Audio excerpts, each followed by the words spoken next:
Hey guys, Nikki here. In this video, we'll be talking about how NXT should book Pete Dunne as NXT World Champion. Basically, Pete Dunne is great. Everyone knows Pete Dunne is great, so let's make him NXT Champion. So this post was written right before the Great American Bash, so we're going to start there, with Adam Cole set to face Keith Lee for both the NXT World and North American title. We've already seen the lean-up, so we'll go straight into the match. At the Bash, the Undisputed Era gets involved early and often, getting in whatever pot shots they can on the giant Lee. But after one attack too many, Lee pounces Roderick Strong into Bobby Fish, into the ring steps, and they're out of the match.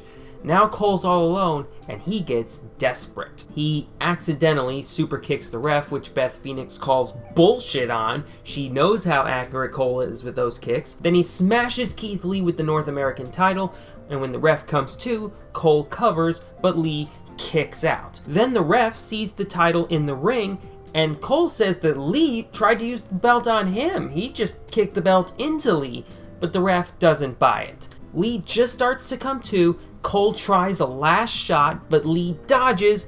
Cole hits the ropes, comes back to Lee, who launches him with an overhead suplex, and now it's pain time. Lee gets in all of his shit on Cole before Lee spirit bombs Cole into another lifetime.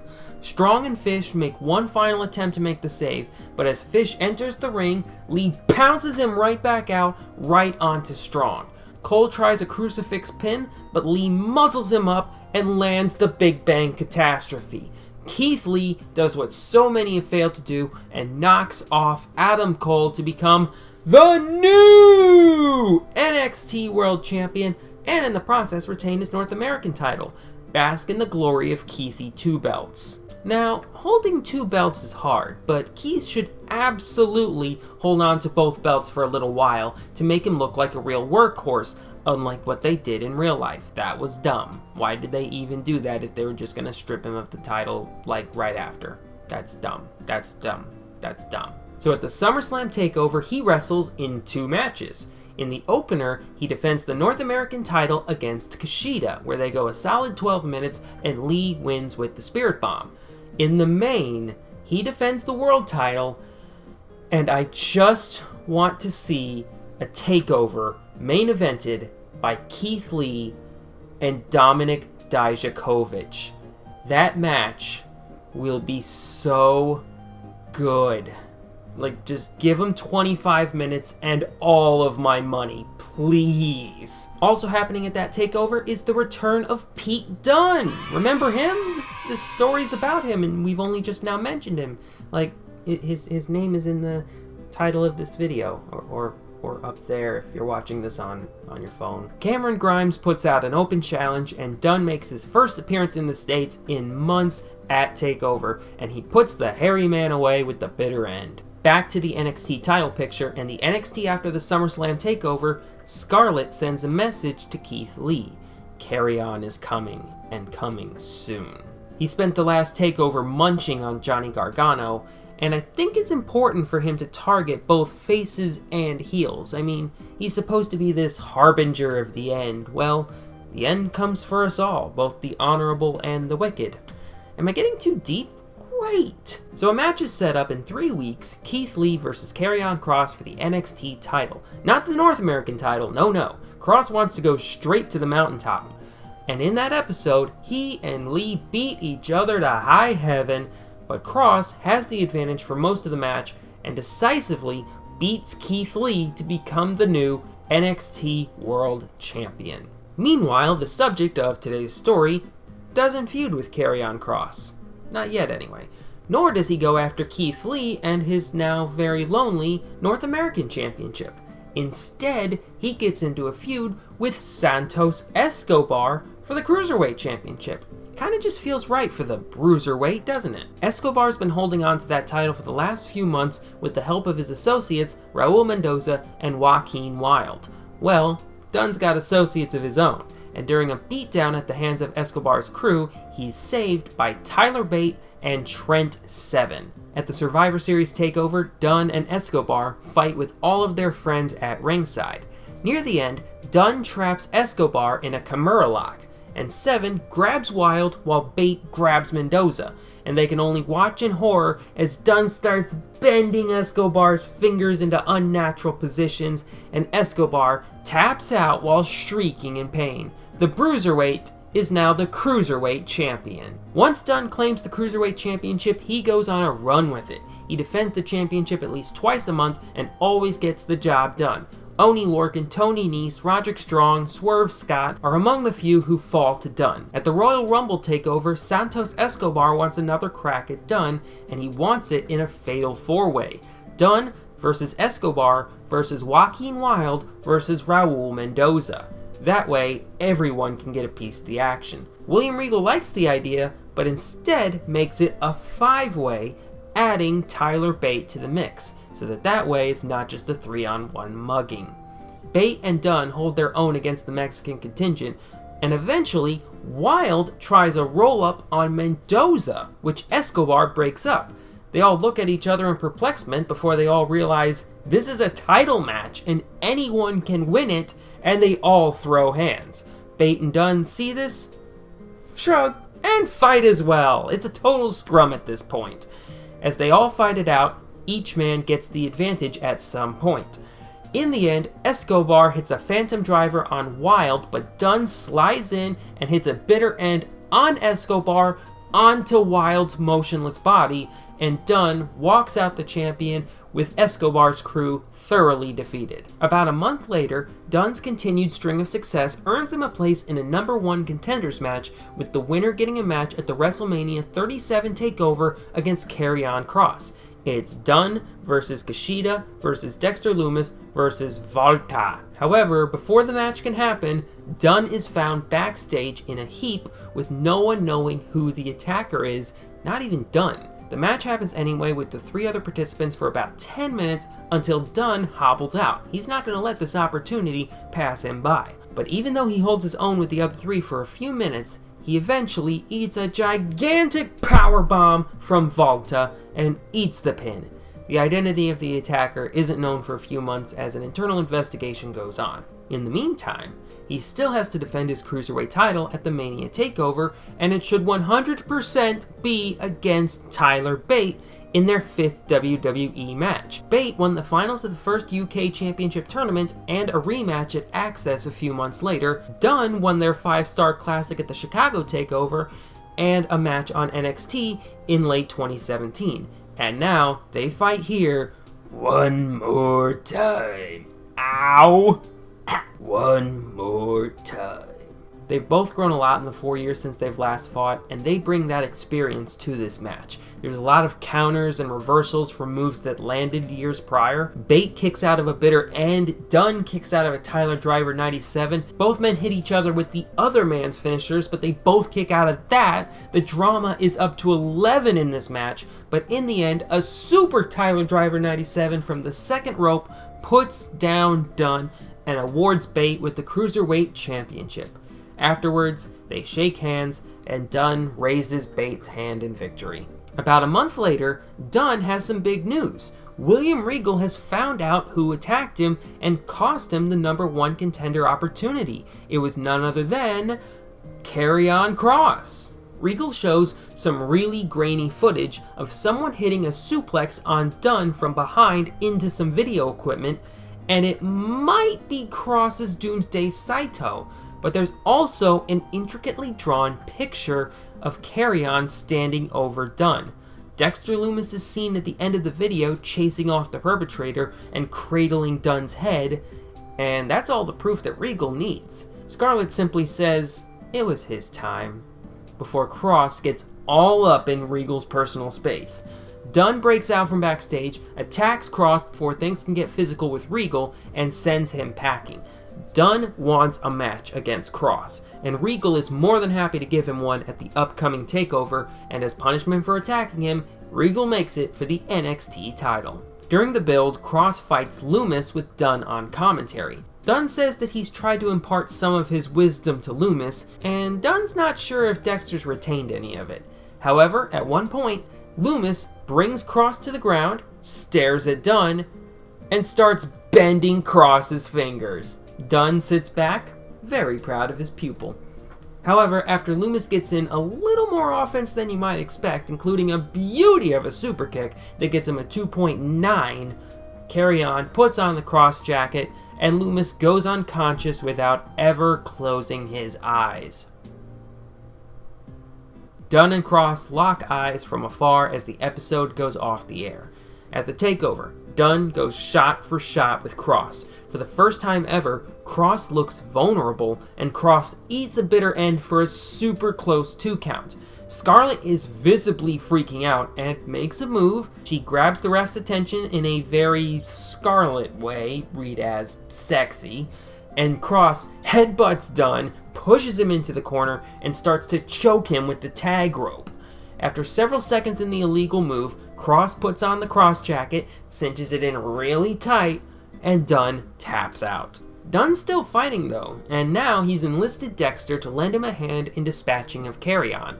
Carry On and Pete get into multiple fights over the next few episodes, but Loomis never lays a hand on Cross. Think of him like a hockey referee. He's just there to make sure no one else gets involved and that these two can simply fight it out. After a gigantic brawl closes out NXT in the crowd, it's announced that the SummerSlam 2021 TakeOver will feature a rematch. Carry On Cross versus Pete Dunne for the NXT title, but this time inside a solid steel cage.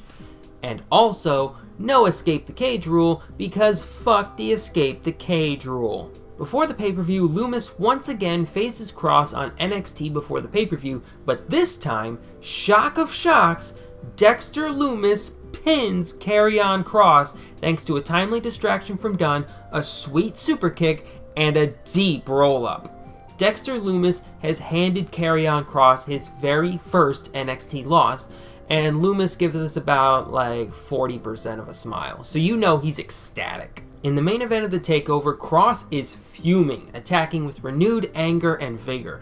Dunne has made Cross show weakness, and for that, he must pay with his life. But Dunne isn't backing down. He knows that this might be his last chance saloon, so he gives it all he's got as well. They both brutalize each other with the steel cage, and towards the end, Dunne starts getting on a roll. Scarlett sees this and tries to throw Carry On a chair, but she can't throw it high enough. So she decides to climb the cage a bit and toss the chair in like Roman Reigns did that one time like an absolute cool guy. She starts climbing the cage, but Loomis walks over to her, picks her up off the cage, she drops her chair, and Loomis hauls her off to the back, presumably to put her in the trunk of his car or something. Carry On is stunned and is screaming to the back while standing on the second rope when Dunne hops up to the same rope and drops him with a super flatliner. This dazes Cross, who stands back up and eats a second bitter end, and that's it. Pete Dunne has unseated Carry On Cross and has won the NXT Championship. Night after SummerSlam, he immediately starts wrecking shop on Raw because we don't need him to suffer any more losses. Meanwhile, back in the ring, Pete Dunne is still celebrating his victory at TakeOver when a masked man jumps the barricade and puts Dunne in a rear naked choke after the cage is raised up. Dunne, already worn out from fighting Cross, falls asleep in the hold and collapses. The refs come in to get the masked man out of there, and he reveals himself. It's Minoru Suzuki. He's been working without a contract for a little while and signs a short-term deal with NXT just to test the waters. Suzuki goes on an immediate tear, skipping the part where he fights jobbers and beats Oni Lorcan to a pulp on his first episode of NXT, which you know Oni would love. He keeps this rampage going over the next couple of months, eventually earning the #1 contendership. Dunne, on the other hand, is also keeping the wins coming, beating Damian Priest in a title match in early October. Loomis is still beside him, but he's noticed a change of attitude in Dunne. The title has seemed to make Dunne revert back to the man that he was as UK champion, a man who will do whatever it takes to keep the belt around his waist. Loomis watches as Dunne does a couple of things that he might not have done a few months ago. He gouges Priest in the eye, he uses more of the 5 count, he's generally being more of a bastard, but he obviously doesn't say anything to Dunne about it. Eventually, Suzuki earns the #1 contendership, and the main reason I'm giving Dunne an opponent like this is twofold. Number one, so that his first pay-per-view title defense could end up being his last. I mean, they could totally hot potato the belt onto Minoru freaking Suzuki, right? And 2, it'll force Dunne to pull out all the stops. At the Survivor Series takeover, Dunne and Suzuki go to war with one another. Dunne is pulling out all of his old tricks because Suzuki is just such a tough old bastard to put down. At one point, Dunne pushes Suzuki's head into the ropes and nods to Loomis. And Loomis is motionless, unsure of what he wants to do. And Dunne berates him for it.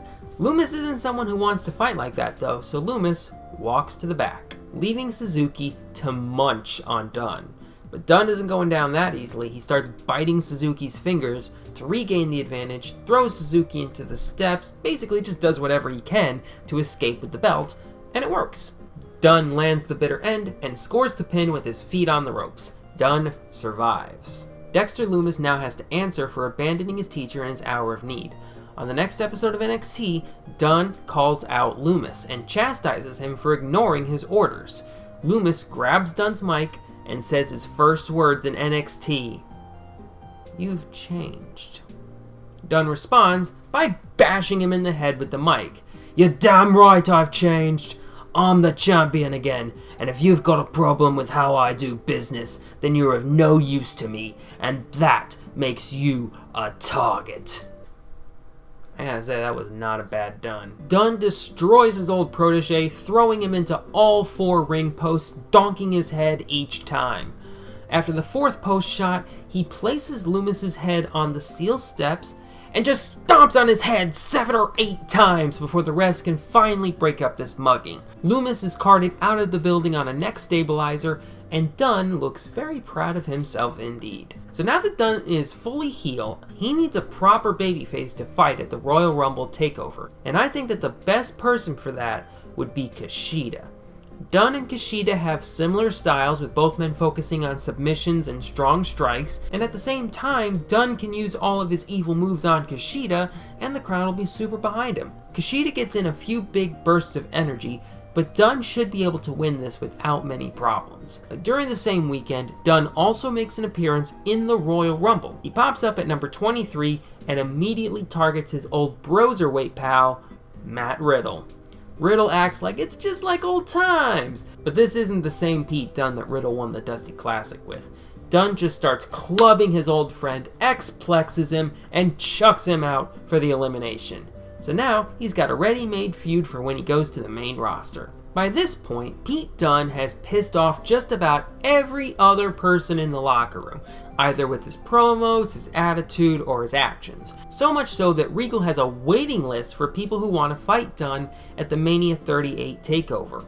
So he organizes a gauntlet match, and the winner gets Pete at TakeOver. Tyler Breeze actually has a really good showing, lasting like 30 minutes and getting 2 eliminations, to remind everyone that Tyler isn't just a pretty face. Same goes for Timothy Thatcher, who makes a couple of really quick eliminations, and of course Minoru needs to look strong, but he ends up being eliminated by Tyler Bate, which brings out the final competitor, Dexter Lumis. This is his first appearance in months, and he's now fully healed from his beating, and he wants Dunne. But so does Bate, and the crowd would be really into either man winning, so the atmosphere should be at a fever pitch. The final round goes about 12 minutes before Lumis hits his side powerbomb into the Katagatame, Bate taps, and Lumis has a date with the Bruiserweight. But Dunne is unfazed, relieved even. He's taking Lumis lightly, thinking that Lumis is nothing without his guidance. At the pay-per-view though, as soon as the bell rings, Lumis drops Dunne with a big super kick for an immediate 2 count. Dunne isn't underestimating him anymore.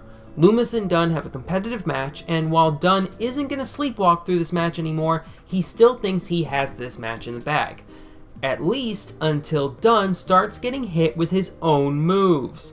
Lumis has retained a lot of Dunne's teachings, and he uses it against him. Lumis hits Dunne with an X-plex. He starts bending Dunne's fingers. He even bites him at one point. And suddenly, Dunne's rattled. He needs to regroup, but Lumis keeps the pressure on him, and Dunne can't fight back.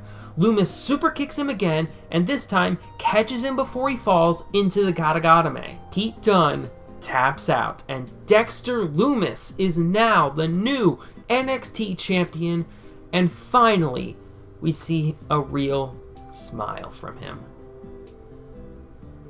After that, Dunne's ready for the main roster. Like, he's been in WWE's employment since 2016. That'll be 6 years by this point in developmental, and he's been a champion in the NXT ranks for more than half of that time, whether that be the UK title, the Cruiserweight title, the tag titles, or now the NXT title.